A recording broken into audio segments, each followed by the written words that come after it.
Today's our final day reflecting on Moses, arguably the most important person in the Hebrew Bible.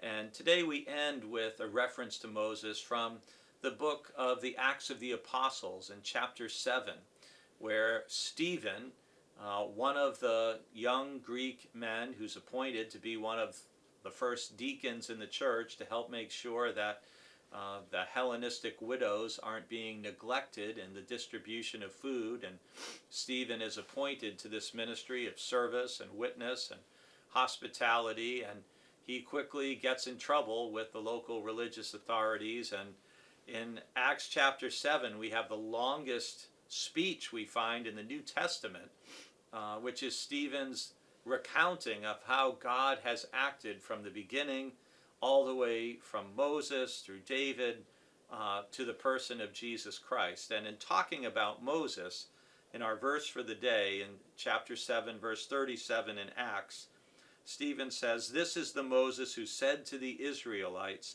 'God will raise up a prophet for you from your own people, as he raised me up.'"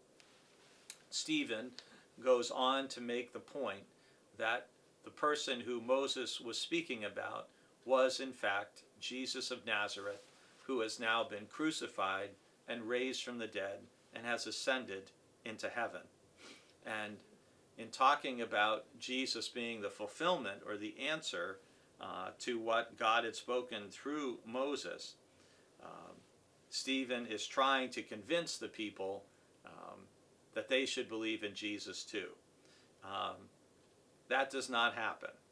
And toward the end of the speech, it probably doesn't help in chapter 7, verse 51, where Stephen says, "You stiff-necked people, uncircumcised in heart and ears, you are forever opposing the Holy Spirit, just as your ancestors used to do."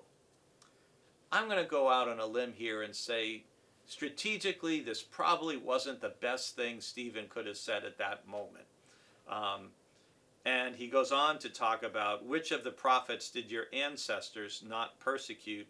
They killed those who foretold the coming of the righteous one, and now you have become his betrayers and murderers."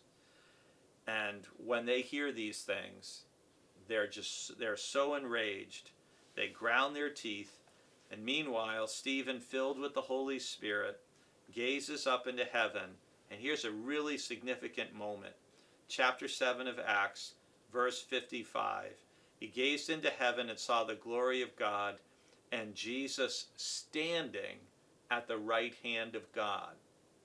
Why is that significant? And he says, "I see the heavens open and the Son of Man standing at the right hand of God. But they covered their ears, and with a loud shout they dragged him out of the city and began to stone him to death. And the witnesses laid their coats at the feet of a young man named Saul."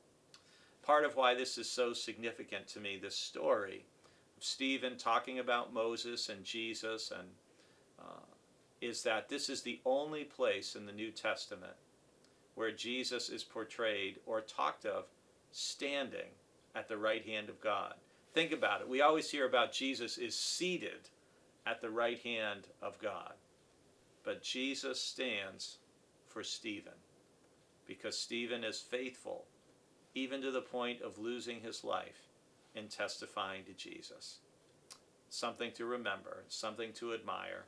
Hopefully in our sharing about Jesus, we don't have to do so to the point of losing our life. But never forget Stephen and his faithful courage, and the fact that he's the one Jesus stood for.